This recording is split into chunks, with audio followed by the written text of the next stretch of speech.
Y de regreso aquí a la capital del país se presentaron los detalles de la suspensión temporal a una obra que generará más de 1.000 empleos directos para los capitalinos. Veamos los detalles. El gobierno de la Ciudad de México suspendió temporalmente la construcción de la torre que se proyecta con 58 niveles, ubicada en Paseo de la Reforma número 509, por no presentar el programa interno de protección civil ni la autorización para invadir la vía pública.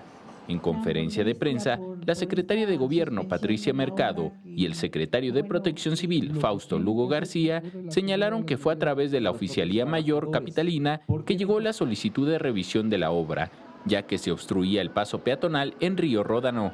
Es para proteger que sea una inversión donde todo esté en regla y no corra ningún peligro sus trabajadores y, por supuesto, no vaya a existir ningún inconveniente para los ciudadanos que visitan, que transitan en este lugar.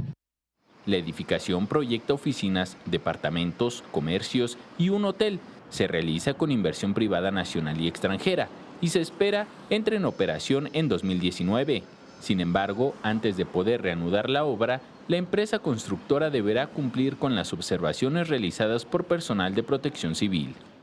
Una vez que la empresa nos acredite que tanto el túnel como que ya se liberó la parte peatonal, así como que se ejecutan las correcciones al interior de la obra, una vez que se concluyan esas acciones, nosotros procedemos a hacer el levantamiento de sellos. Con imágenes de Manuel Hernández, Enrique Muñiz, 21 Noticias.